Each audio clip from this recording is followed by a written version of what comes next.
kansubira buli omu ali bulungi kamera nkola akulindemu omuntu bw'aba akola mulinde abadde ogamba kiwamma Action. Okay, kansubire nti muli bulungi mwasuze mutya musiibye mutya Shame Manja ly'erinnya lyange era wano kasimayiro ako okwolaba nina wano gwe nkuba oluseke naye omugagga ono okay boss okay sister okay sister ono sister mumumanyi bulungi omugagga wange oli sister Daphne eyayonona milioni 8 ku birthday embarara nava embarara nagenda 40 namala najja wano nansanga nasoka nanjokya sente nanjokya nangamba okumpa emmotoka sente ndowooza nga ziweddewo emmotoka teyagimpa nangamba okumpa ente sente nga tuziridde anange enki ente tebazimpa abanaye kati ali wanangamba omugagga bamuyita Dr. Daphne the true sister, the rich sister akomyewo mu kibuga tugenda kuddamu kusaasanya sente omanyi tusooka ne tusirikamu ne tuzikola ne tujja ne tuzisaasanya birthday n'atera tutuuka angambye sister this time round we are going to celebrate my birthday in Dubai. I need a good musician home to go with.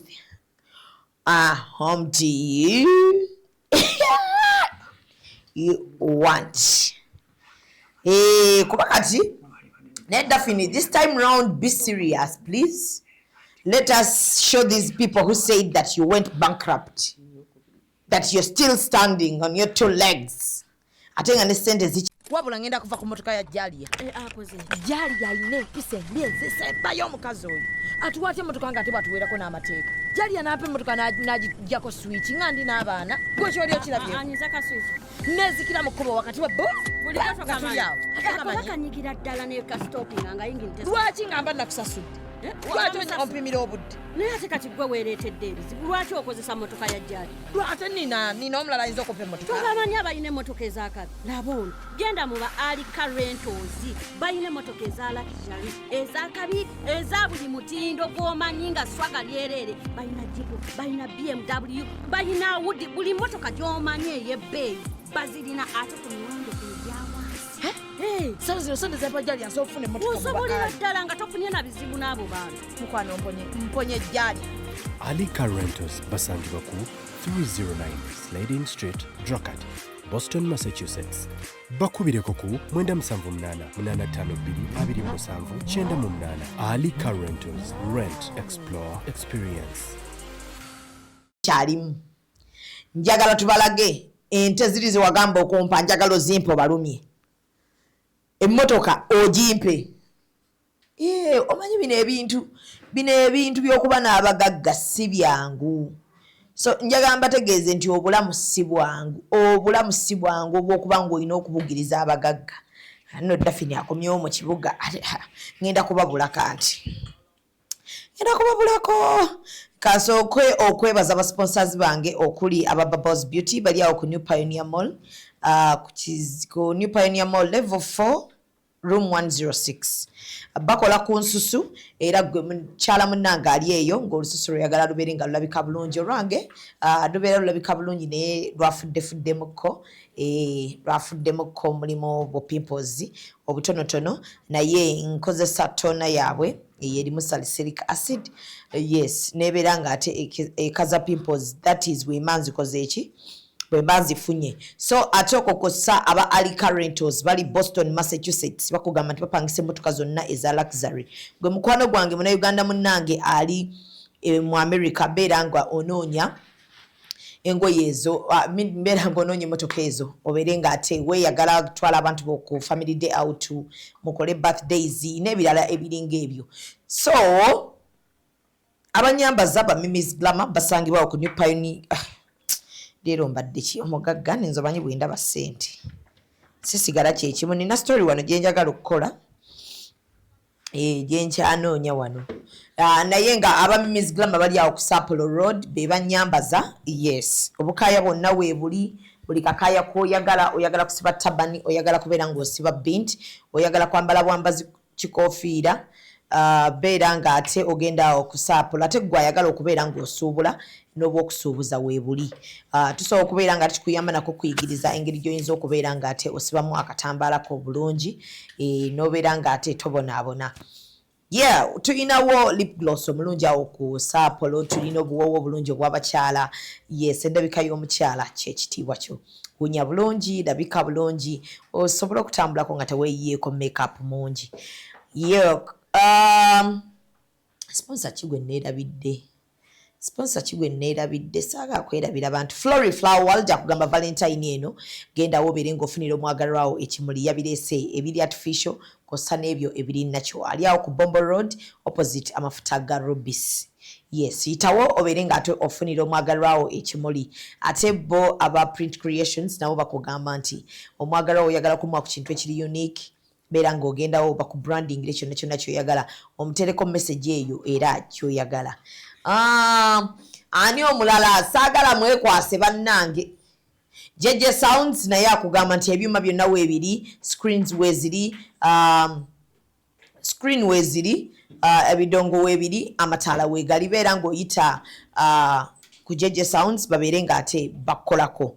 Gwayina omukolo gw'embaga oba ayina birthday oba oyina ekivvulu. Ate ye Little Boss wa Lwakutaano luno ye Valentine, mujje tugende tuwulire omwana ayina eddoboozi agenda okukooka, naffe ffennyini twekange tugambe what is this. So olunaku olwaleero bingi ebibadde bitambula. Mumanyi nti mmanyi okufunayo akadde n'embeera ng'ate njogerako eri abakyala, naye nga gye muli mwenna abakyala njagala kubabuuzaako, njagala okubategeeza nti omusango gwa Muzeeyi Kamaali ne mutabani wayitibwa Bosco olunaku lw'ejjo, era balooya bakoze okusoboka okuli looya Sauda njagala okutumirako ne balaba nti bamuggyeyo ku bail eyasoose baagimuwadde ne baddamu ne nga balinawo omusango omulala gwe bamuloopye era nagwo ne baguwoza ne banaavaayo. So ne Bosco finally ali out. Mu mbeera y'emu, yes, tulina bannanga abantu gabeeraze nnyo laavu oba lwakuba wiiki ya laavu sinakitegeera bulungi naye.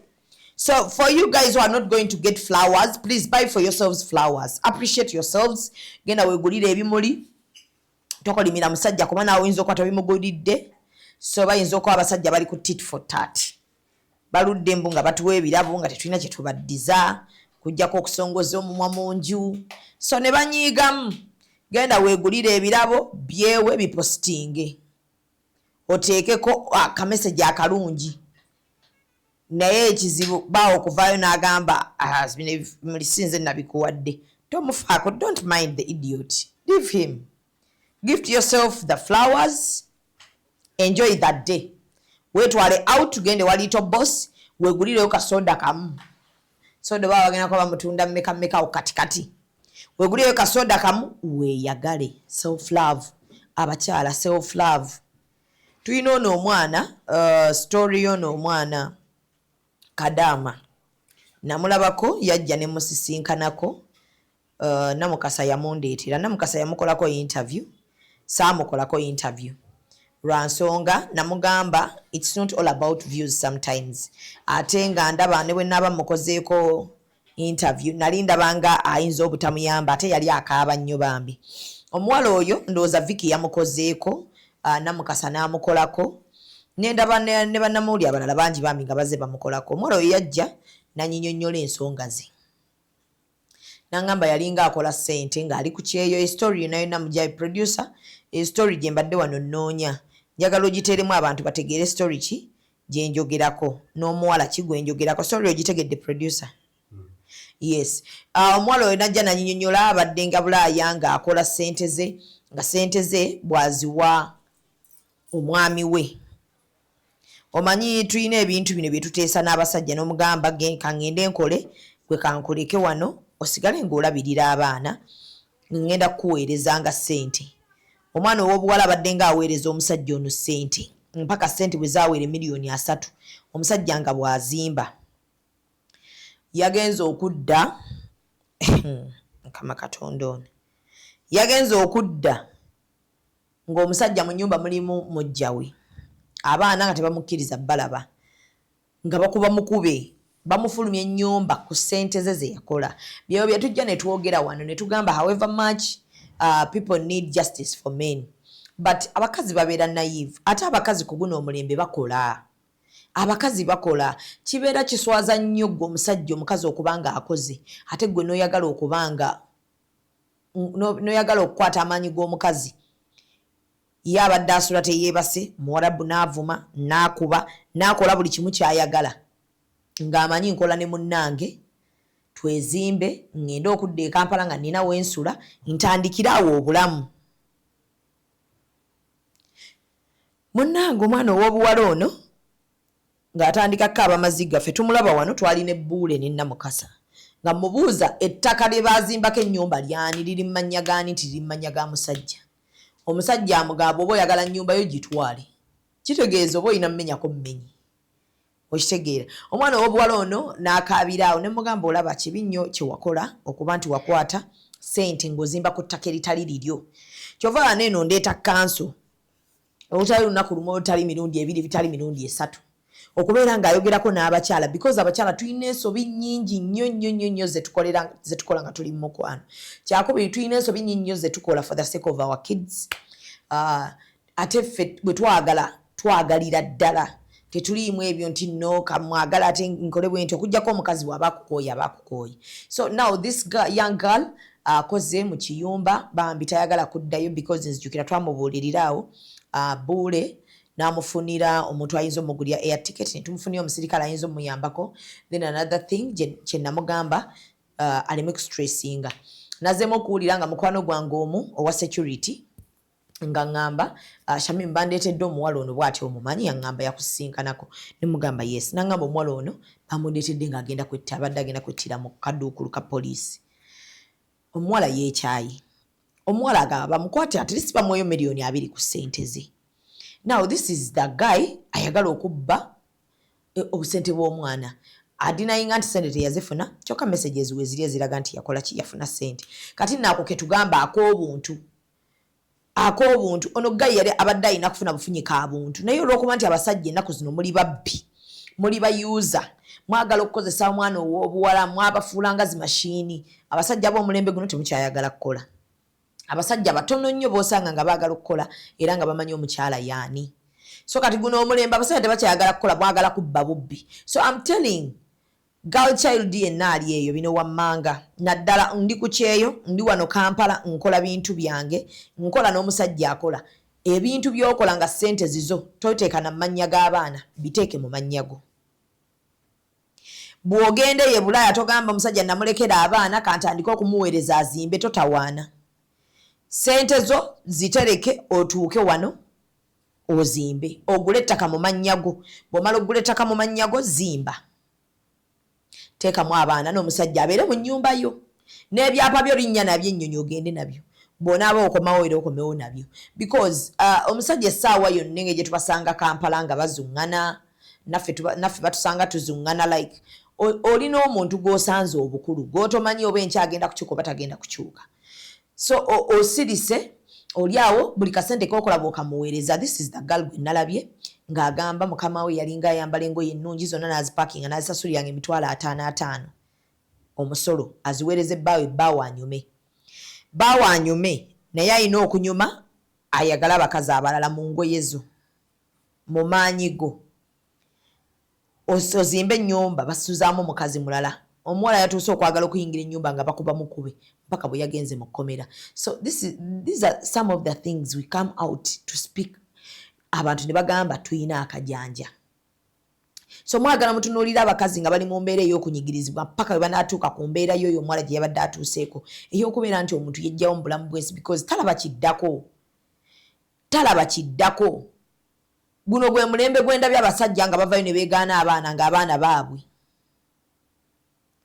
guno gwe mulembe gw'endabye omusajja okuvaayo nga ali ku mukazi wa amuswaza gwe yazaalamu abaana amwambudde ayogedde byonna ebimuliko because waliwo camera because ayagala kabampane because kati gwakukyaye So abakazi kyetulina okukola kiri kimu, tulina okugula amaaso gaffe, amatu gaffe n'emitima gyaffe. Sigamba bantu nti temwagala. Love is love. Ebintu bya love bintu bya mutima. Tomanyi ani gwogenda kwagala, ani gwotagenda kwagala. Omutima gwo ani gwogenda guggulira, naye bw'omala okuggulawo bw'oti omutima gwo sigalamu naako obuntu akategeera. Abakazi bangi nnyo abaana obedda naye nga bali mu bufumbo nga baana da bali eyo batudde mu bufumbo naye nga yanoba emyaka 5 emabega naye nga gyali mu bufumbo. Ebirowoozo tebiriiwaawo. It is just the body in that marriage, but she's already fed up. Atekinze bingi mu mutima gwe ne kati takyayinza takyasobola abikooye. And this is the same woman yakugamba let us divorce. Mwagala divorcinga ate omusajja awoza nze mukazi wange nkyamwagala. Abaddewo for the 10 years, for the 15 years, for the 20 years nga you're just mistreating this woman. Golowooza oli ku kiti, oli ku kidomola, oli ku kintuntu kyo, oli awo okinyolowooza, oli ku muntu atategeera. Abakazi bategeera 100%. Just abakazi we baagala kyakubiri we bazaala atandika okutunuulira abaana be n'agamba for the sake of my kids I'm going to stay in this toxic relationship, but mulimu bye ngenda okulekeraawo okubeera nga nzikiriza mpisibwemu. So omukazi ono bw'atuuka ng'embeera eno yonna agicontaininze kati ng'awulira it is now normal for this man to come home n'atandika okuleekaana. It is now normal ono omusajja okujja n'atalya mmere. It is now normal for him to come back home late, like at 3, at 4 ne yeebaka ku makya ne bamuwa chai. It is normal. Kasitola bangu omukazi atandise okunomalizinga buli ekisinga aba yakukoowa. She's just waiting for the right time. Essaawa entuufu ayimukaako viiri. Now this is the man obadde okinya omwana w'abandi muttidde abakazi self esteem. Abakazi tebakyalina we boogerera lwakuba nti kati kyenjagadde kati nga bwolaba omwana ow'obuwala oyo yavuddeyo ne yeerwanirira. Sigenda gamba nti alinako abantu abamuyambye nti weerwanirire biki, because even me when I was talking to that young girl yali aŋŋamba kimu Shamimu njagala ssente zange at least amaanyi gange. Ne mugamba olaba oyinza okufiira mu bintu bino. Kyensobola okukuyamba kukufunira air ticket nitukufunira n'omuntu akuwa visa, you go back to kyeyo okola obusente obwo okusinga oluzinga obulamu. Nangamba Shamimu njagala ssente zange. But we are proud of you young girl. At least gwerwaniridde. Amaanyi go ne gatagenda bwe gatyo. So njagala okutegeeza abafumbo mwenna gye muli eyo. Okusirika bw'olaba munno ng'asirise tekikuleetera kulowooza nti g'oli naye musiru oba takyawulira oba takyalaba. Buli kimu akiwulira, buli kimu akiraba. She's just waiting for the right time ave mu bufumbo bwo. Because nali wano eno, was it last year when nateekayo message ya gender based violence. Ne ngamba abakazi betuli proud nabo ye mukazi ayimuka n'agamba ekimala.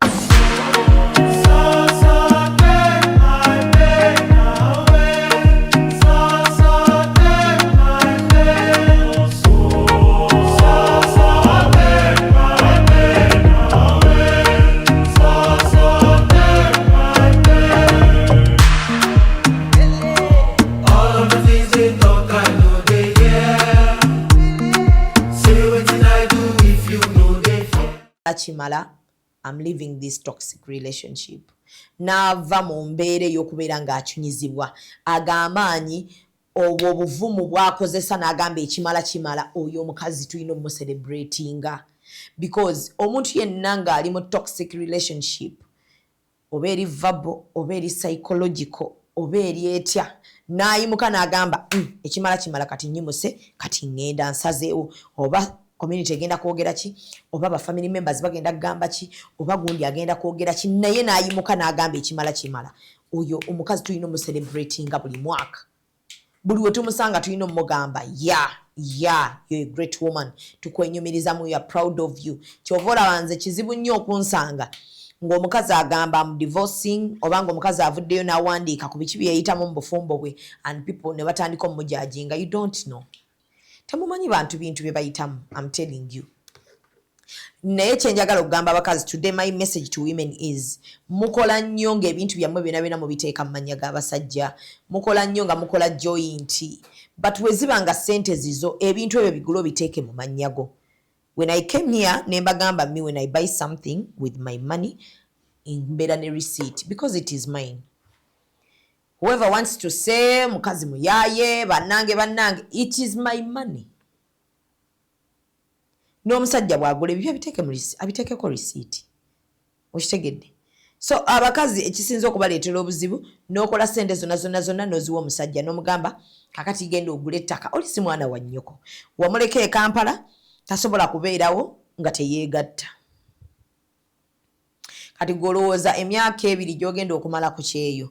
Musajja agenda kubeerawo awo ng'akulinze mukyala wange bambi yagenda ku kyeyo for that 2 years. Let me wait for her. Teri agenda kukulinda mukwano. Bano abasajja bamovinga on mangu nnyo. N'okusinga ffe bwe tumuvinga on. Because ffe tulina kiri ekibeera kitusiba ate abaana, ate community enaagamba etya, ate kakati gundi anaagamba atya, ate abantu banandowooleza ki, erinnya lyange linaabeera litya mu ssaga y'obwenzi. It is si bwenzi.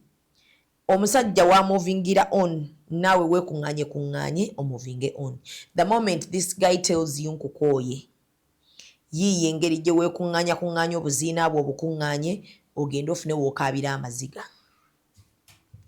Bw'omala okukaaba amaziga lowooza ku kiki ekiddako. What next? What next is you making money. Abakazi mukole ssente mubeereemu ne ssente. What next is making money. Nkiddamu ogwokusatu. What next? Go and make money. Ekyokuna self love. Fuba okulaba nti weeyagala n'okusinga bw'olowooza. Bw'oba oyagala ku giftinga muntu bw'olaba nga abantu tebakufaako, gift yourself. Weewe ebimuli bye mbagamba kebeere Valentine eno tolinda muntu yenna kusooka ku appreciatinga weegulire ebimuli. Birthday bw'etuuka weegiftinge. Oyise mu bingi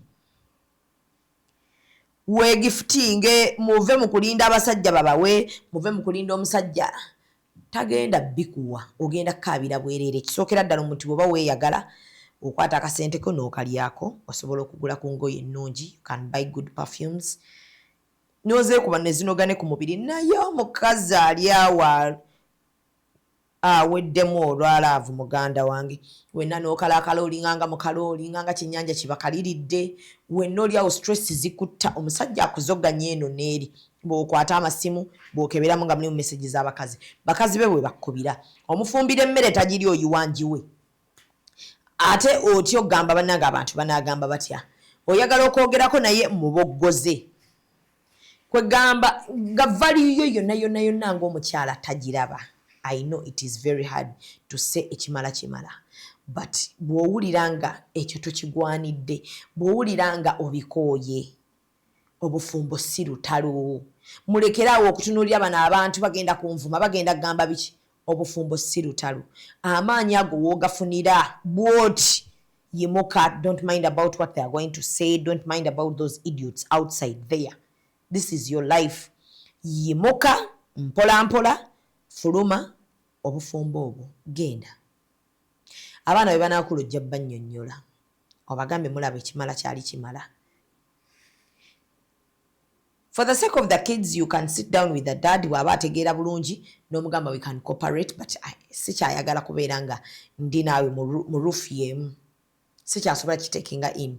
But again, we can cooperate, raise these innocent souls. Bamanye nti taata wali mu bulamu bwange, mu bulamu bwabwe, nange nga maama wendi mu bulamu bwabwe. So omusajja ono bw'agaana nga balina ebyo bikwakuze bateekawo, bw'ofuluma bw'oti ennyumba yange siina buyambi bwonna bwe ngenda kuddamu kuwa. Kasita otwala abo abaana be bati ne bafuluma, sinze ekitaabwe. Fuluma. Genda okole. Labirira abaana abo. Bw'aba akyali kitaabwe bw'aliraba nga bakuza ajja kujja abakime. Alijjo bano abalabako. Bw'agaana nabagamba tuyina ebintu bingi nnyo bye tusobola okubeerawo mu bulamu abakazi nga tuli basanyufu. Tuyina abasajja abategeera bakyaliyo bangi, just tusanga basiru kati kwegamba ne tubagwamu ne batonoonera obulamu, buli kimu ne bakidisorganizinga, but again wakyaliyo akaseera ako ak'okufuna omuntu omutuufu abaana bano basobola okufuna taata omulala. Yes bakyasobola ddala okufuna taata omulala, bawe taata omulala, bakyusa amannya. So tobeeranga mu toxic relationship. Waliwo marriages ezigaana nga obufumbo tebuli toxic but ng'olabira ddala temulina gye mulaga n'omuntu ono, ng'olabira ddala ne bw'onooyagala tukyongereyo tukisike tukigaziye tukikole kitya, you try your best to fix the marriage but it is not working out. Waliyo nga tebakuba tebakuvuma tebalina kye bakukola but ebigendererwa byo n'ebigendererwa by'omuntu gw'olina tebiconnectinga. So this mu byonna byotunamu bwoti bwetununa eno n'otununa eri, the marriage is not working out. You can still move out. You sit down with this person n'omugamba, you know what, ebigendererwa byange n'ebigendererwa byo tebigatta, bwe mifumita mu pini n'enjifumita ano teyingira. And I've tried my best as a person. You can move on and I can also move on. Bw'oba oyagala okyasobola okusigala ng'ombuzaako bwe kiba kiganye, it is still okay but we can still cooperate. Yes, ne tutambuza obulamu. Olumu okyawula abantu, it is not about the toxic relationship. It is not about okuba nti naye waliyo oli ng'agamba n'okugamba omwana abuze, omusajja mumalira obudde, ye tisaagala kubeera mu bufumbo buno mulabe ng'ate afunye omulala ate babeere ng'abaali mu kunkudaalira, n'olaba nga tojja bisobola n'ogamba okay let me move on. Mukwano, it is okay for as long as it is kyekikufuula happy. You can still move on. Sigamba nti buli muntu gwe mulaba alemereddwa obufumbo era ojja mutuuza omubuuze naye kakati kiki ekiganye akugamba olaba mbadde mu bufumbo buno for the past 15 years sifuna mwana, omusajja ndaba nyononerako ssente ze, atandise yafunyeyo omuntu omulala and ndaba kitambula mu bulamu bwabwe, it is working out. Kati ate nze ndaba nga aba feelings out of place. Nakunnyonnyola kyova ngamba nnyo abantu, me as a person I'm a good listener and I try my best okulaba nti mpuliriza abantu ababa balina kye bayitamu.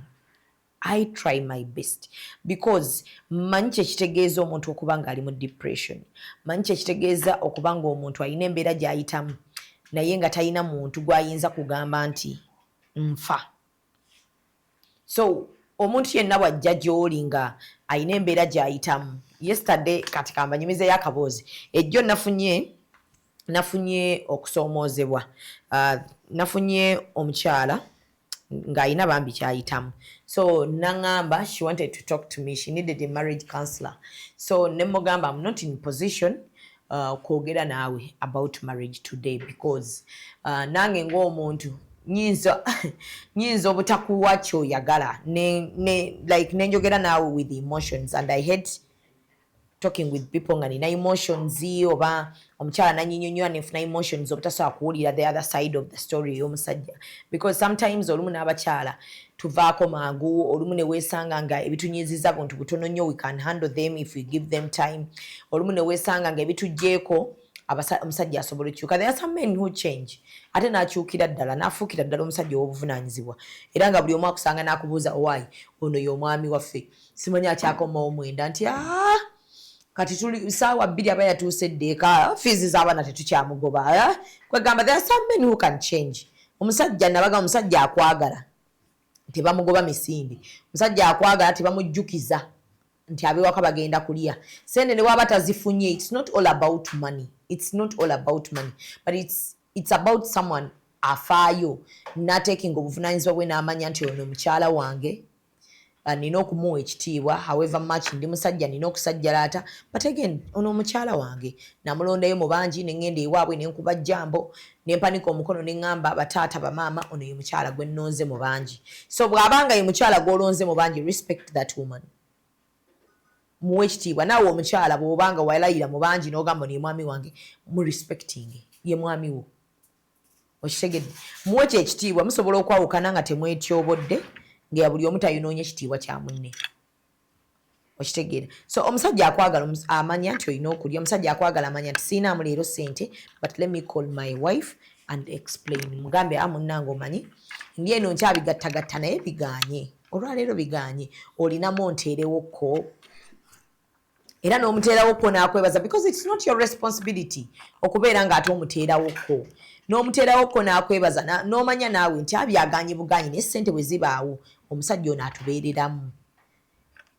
Nkubuulira teri mukazi ayinza kugaana kuteeramu musajja singa baba beeyagala kyekisooka si kyakubiri singa baba bamukwano kyakusatu singa omusajja abadde atakinga responsibilities ze bulungi nnyo ddala. Omusajja lwe bigaanyeemu omukazi ono agenda kumuyimirira mu bulungi nga terina amukase. So nze kyenjagala okugamba abaami love mwagale bakyala bammwe mwagale abaagalwa bammwe mubawe emirembe like mubaagale nga bwe mulina okubaagala.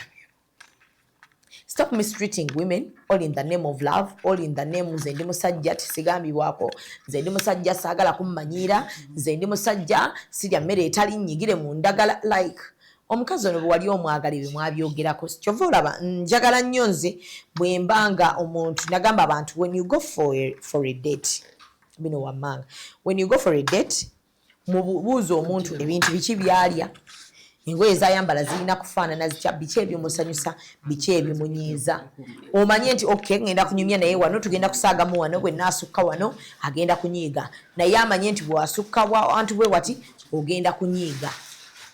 Kikuyambako okubeera ng'omuntu ono gw'oyingira naye mu lugendo luno omutegedde because let me tell you teri kintu kizibu nga bufumbo lwakuba nti ennaku zino simanyi oba kiri kitya naye nga abafumbirwa bangi ate divorce nnyingi nazo kyeka divorce zisinga n'obufumbo abantu bwe bayingira because abantu bonna bayingira ekintu kye batamanyi. This is a sacrifice. Oba sacrificing ebintu bingi oyingira mu bufumbo okusinkana omuntu gw'obadde tobeera naye ogenda okutandika okubeera n'omuntu ono on a daily mu roof emu mu kisenge kyekimu muyingire ayambala engoye zo oyambala engoye ze atandika okulaba ne kazi obadde oziraba wekka olabe boxers ze mukozese toilet emu ase ng'akusizaamu naawe osenga omusizaamu. So ebintu bino bye muteekinga for granted bye bintu bye mulina okwogerako in the first place. Men are users ate ennaku zino abasajja babeetinga ne bakubeetinga n'agamba banne ngenda mmulya n'otuulaawo olina amalala go biki n'otuulaawo n'ogamba nze era nako abasajja biki nga wali yakubeetinga agambye banne kati bwe ntunnya Shamimu oyo anyinza okumuteekamu ssente bwe ziti banene bamugamba tekisoboka dererere nazireeta nazikuteekamu. Jjukira abakazi twagala ssente abasinga kati gwe n'olowooza muli mulaavu kumbe ye ayina ebbanga lyawa banne nti bwe tutuuka ku bbanga bwe liti nga yakalya ssente bwe ziti ngenda kumulya ne bakulira ku beeti omuyaayo oddamu mukubira nga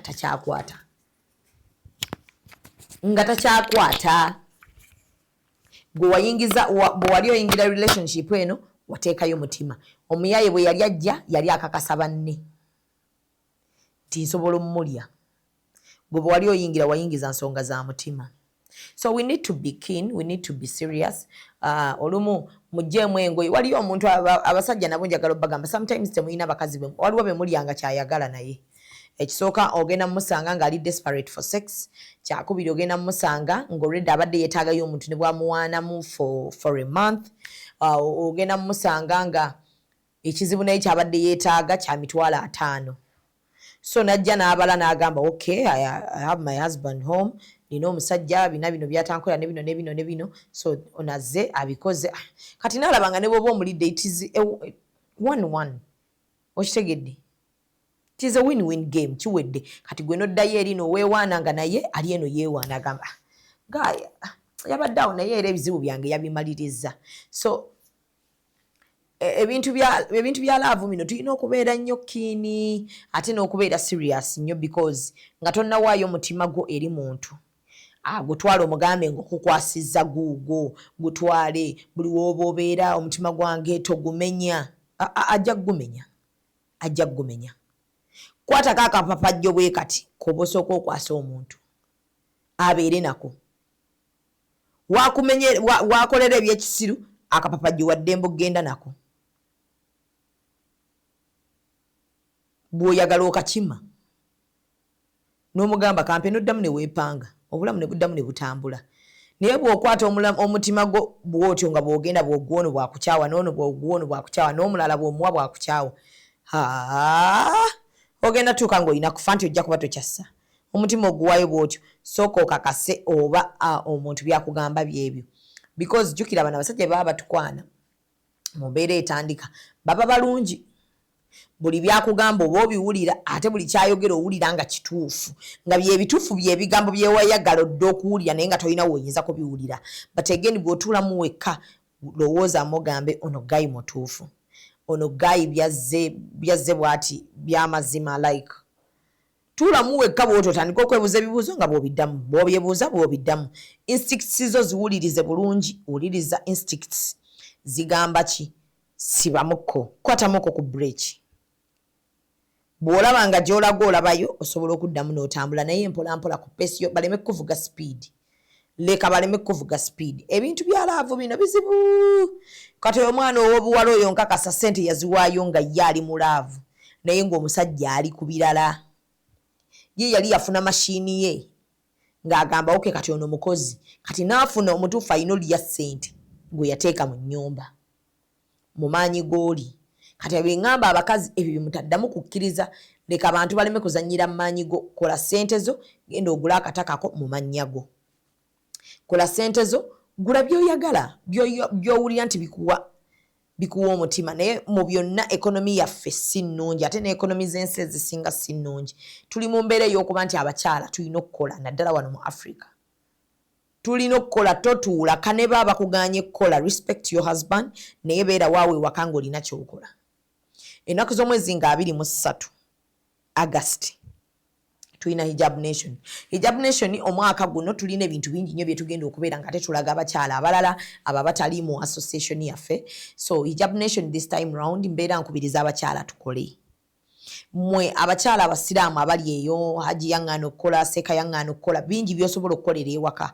togenda mu ntalo na musajja abasajja balisigala basajja so togenda mu ntalo na musajjawo bw'abaganye okukola osobola okukolera ewaka cakes amasimu ago mugalina muve ku TikTok bw'oba omanyi nti oli mu kulabako bwe bavuma bantu bw'oba omanyi oli mu kulabako bantu beewemula va ku TikTok genda ku YouTube teeka mu bakola batya cakes zikolera ewaka tandika n'ekitono waliwo omukwano gwange yaŋŋamba yatandika cakes ng'azikolera obana ku sigiri tandika n'ekitono osobola okusiika daddies weetaaga weetasi flying pan butto ŋŋano busibe abaana baba badda ku masomero butunde funa owa booda abukutambulize obudistributing enoonya amasomero omwami munnyonnyola omugaye ngenda kukolerako wano ewaka naye nneme kutuulawo obutuuzi osobola okukola pads ng'otudde waka osobola okukola scented candles ng'otudde waka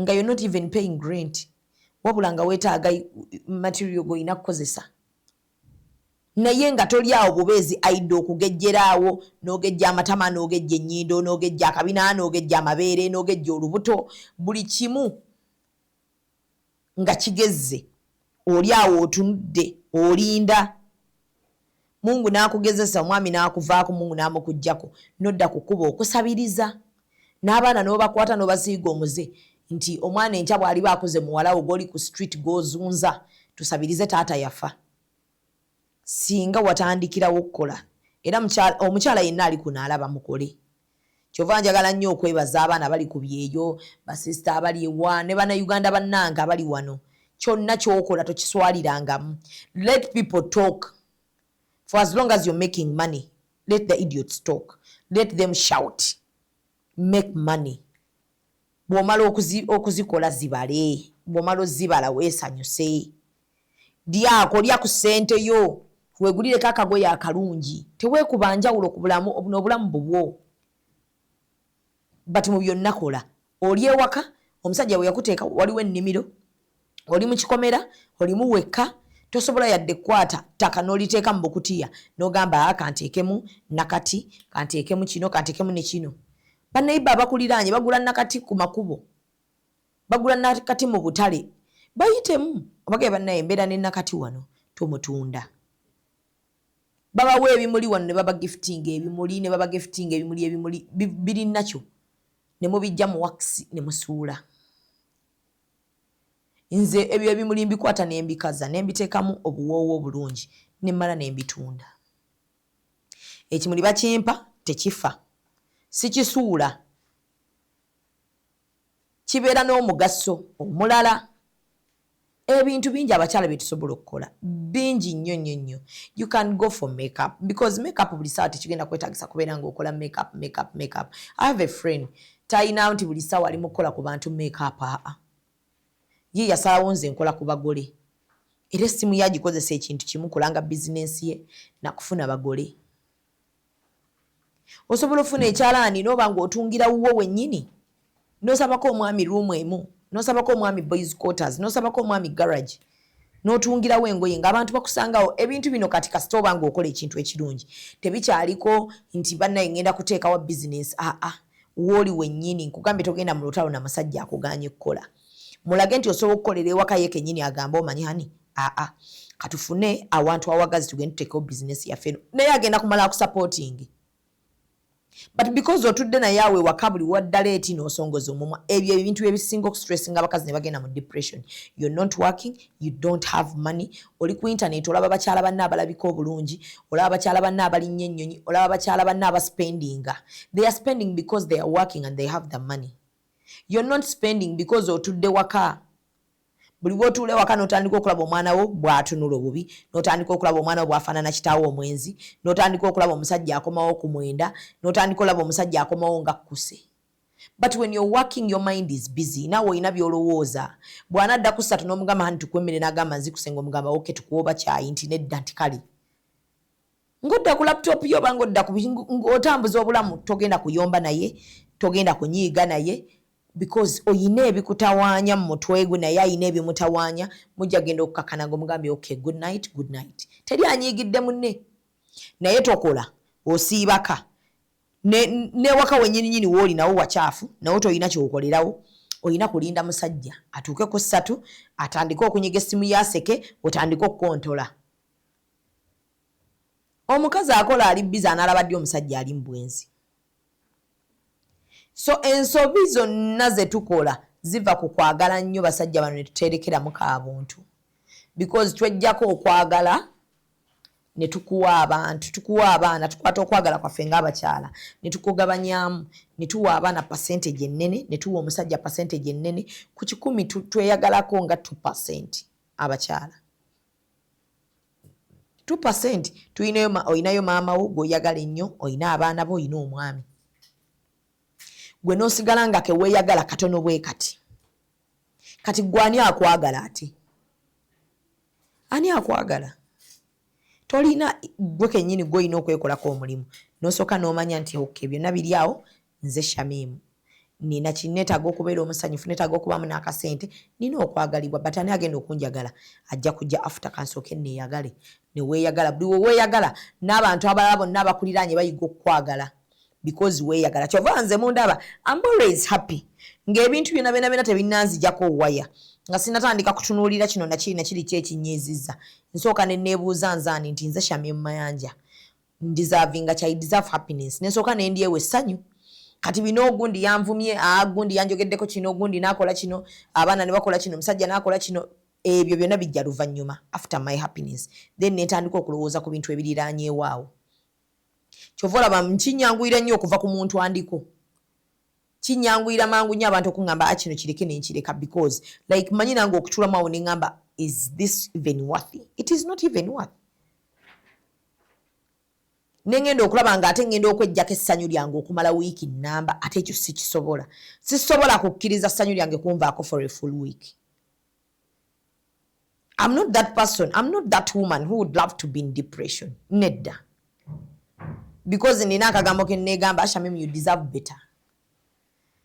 Era nze omuntu wamalako ennyo emirembe ntandika okumutunuulira ntandika okumutunuulira ne ŋŋamba no wonder. Nenkutunuulira bw'onnemezaamu nnyo ntandika n'okukugoberera nga nseka. Otandika okunnyumira nga ndaba ofuuse ekitagasa. So abakyala nsaba tweyagale, nsaba tukole. Tweyagale. Tukole. Tutandike okulowooza ku bantu abo abatuliraanye oluvannyuma. Self esteem, self love, financial status. Nga tonnawa musajja ssente sooka olowoozeemu singa abaaziridde, singa bukeera ku makya mu nnyumba eno ne banfulumya nzizaako ki? Tukole twezimbe. Yes, it is good, but lowoozaamu singa enkya mukeera ku makya tukole twezimbe ng'akyuse. Musajja sikugambye nti tomuyamba, muyambeko where necessary. Tomujinya, muyambeko where necessary. Abaana bo sikugambye nti basiibe enjala. Abaana be bati balina kyakulya ewaka, oba ataddewo batataddewo ng'olinamu, abaana bo bawe.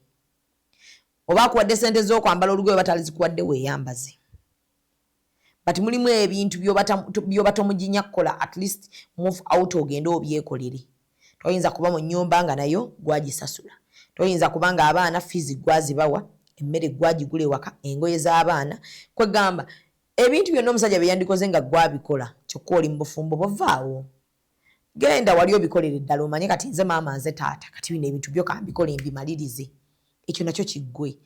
Omanyi si kyangu mbeera mbagamba, it is not easy to make that decision, but whoever akola eyo decision mbeera mbagamba tumukubira mu ngalo bwe tuti tugamba yeah, you're a strong woman, you deserve better. Tukuyigirako tulabye bingi okitegeera. So omugagga aliwo anava kumpeereza abayimbi be tugenda nabe Dubai.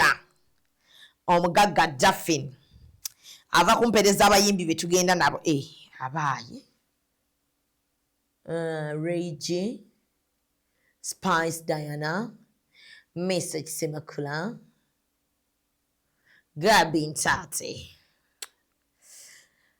Ne bangamba nnondeko kakati. So when are we living? Tulumye abanako. Tulumye abanako. Nena abanako nga nkedde balumya nga tebane visa. Omanyi ono amanyi obbula. Amanyi obbula. Dola zonna n'ataddamu kuziraba.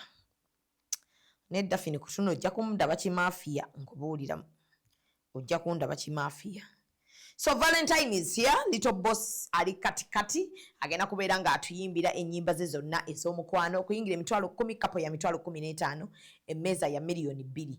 Katikati egenda kuba nga eggulwawo essaawa 4 ez'okumakya. So gwe keerako kwata omwagalwawo kwata maamawo ani Valentine wo. Omulundi guno nafunye Valentine.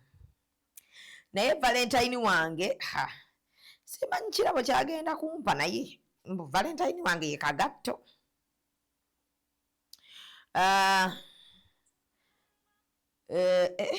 Dindako bannange producer kano kankako tereyo olabe ekituuseeyo kubanga amen even serious. Nabadde nagambye abasajja nga nfudde tusiraba omusajja gwe bawa emmere njagala babeere n'enjala bagende nga baayuuya ku maziika gange. Naye ne ŋŋamba omwana wange w'obulenzi bamuwanga emmere ne baganda bange. Naye waliwo omusajja wano ava okukola ekintu ate gundi yeerazeewa. Omusajja ava kukola ekintu kati mbadde noono oba ndowooza bamuwa emmere.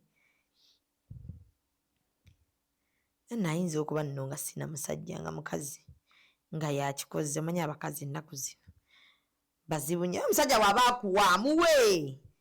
Omusajja bw'aba akugiftinga naye mugiftinge. Omusajja ayinza okuba ku birthday yo buli wejja akuteekamu obukadde nga 5 kuyiye muteekemu obubiri. Muteekemu obubiri. Tokivuga nnyo speed like kubanga ate oli mubbi nnyo. Kale egenze banna. Badde njagala kubalaga mulabe Valentine weetuuse. Kuba kati goyinza okuba oli eyo abaana bafunye edda zi pre-Valentine ng'abo basajja be babibawadde pre. Gw'oli awo mulimu kwevuma nabbaawo. Buli omu alangira munne bwenzi. Bannammwe bali eri bafuna pre-Valentine. owuwo agamba siku za Valentine buli lunaku nkwagala. Don't start buli lunaku nkwagala. This is Valentine. Eno Valentine mugule ebimuli. Era omusajja wo bw'aba yagambye dda mayi balina ekyo ekiboozi ky'ekisiru kye baatandise. Buli lunaku nze nkwagala ewange buli lunaku eba Valentine. Mukakasa buli ssaawa teba Valentine. Mutubeera mu kwegoba nammwe kuyomba nammwe mbunze ewange buli lunaku eba Valentine. Muwe abakazi bammwe ebimuli. Valentine etuuse naye kaakati sinnaba kitegeera bulungi kubanga kiganyeemu. Soko ndagekaawo ku gundi ku status ya Glosh ataddeyo omusajja awadde omukazi ebimuli bya ssente. Ebimuli bya ssente like seriously. Ebimuli bya ssente kamba bulyeko bino ebintu byakwegumya bye mugamba abakazi bammwe nti nze wange bunaku ebeera Valentine. Abakazi bammwe baagala Valentine, baagala ebimuli. Abakazi baagala ebirabo baŋŋambye. Ebyo bye mwogera nti ewange buli lunaku ebeera Valentine. Besesa bwesesa nakwegumya ebimuli babyagala mu bibawe. Otherwise, if you don't give your wife gifts on Valentine, someone else will gift them. I'm telling you. Yeah. And they will gift them expensive gifts. Wotegeere nno ti omusajja omwavu ajja kwagala byewaabwe. Kuba abakazi mugenda laba nga banoba ku lw'omukaaga awo kazi bagenda kuba banobera ku speed. Waliwo ne gwe baawadde akamuli akamu nga mulimu chocolate like one nga mulimu chocolate. Abasajja neera nakyo kiba kimuli ate kiba kimuli kaba kamuli kaba kalabo ako ke bayita akalabo k'omukwano bwe baatuwanga mu ssomero. So ndowooza tugenda kubeera nga ate tubeerekereza ate tulabe kyekiddako. Producer ndowooza wanaaba asiimye tujja kubeera nga ate tuddamu okubeera nga ate twogerayogerako nammwe. Ndabe nga nfunayo ku ba marriage counselors nga bwendeeta Council Sauda nayogerako nammwe ku byamateeka. Diro olina okugenda ku kyapa kya bbaawo, diro olina okudimandinga ebintu by'omusajjawo. Omusajjawo bw'aba akuvuddeko ebintu by'obidimandinga otya. Nammwe abasajja mukyala wo bw'aba akuvudde ku maaso nga mbadde olina share ogimanyi bw'ogijjayo omanyi biki by'olina okukola. Abantu abatalina marriage certificates nga baabawoowa buzibu ki bwe muyinza okusanga. Omanyi teri kigayaza nga marriage certificate eyo. Ennaku zino ekirungi nti we bakuwoowera bakuweera marriage certificate but be baawoowa edda mugende munoonye marriage certificates mubeere nazo. Ebintu buli lunaku bikyukamu. Ebintu buli lunaku bikyukamu. So njagala okubeebaza ne nsigala wano nga mbayita nti mwenna tuggwere katikati tuwagire Little Boss. Obulamu bunyume tugende wali tweweereza obuyimba bw'omukwano tubeere awo tubuyimbe tulabagane. Niyo naakolima ate yeah.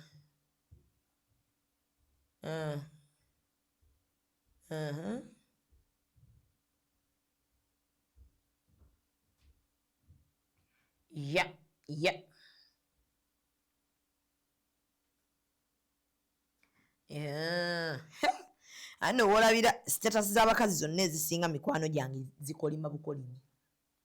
Zonna ziri mu kukolima.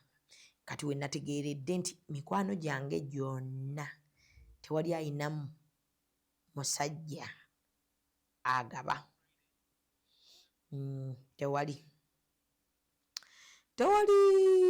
kubanga bonna ebikolimo bye baliko bya birth bya gundi Valentine yafuze Valentine. Basajja batumye ebimuli n'ebirabo. Naye tugenda bigula, tugenda kubyegulira. That is no problem. Producer, ndowooza oyagala kulaba nga mmaze kufiira wano. Executive Media. Focus, innovate, succeed.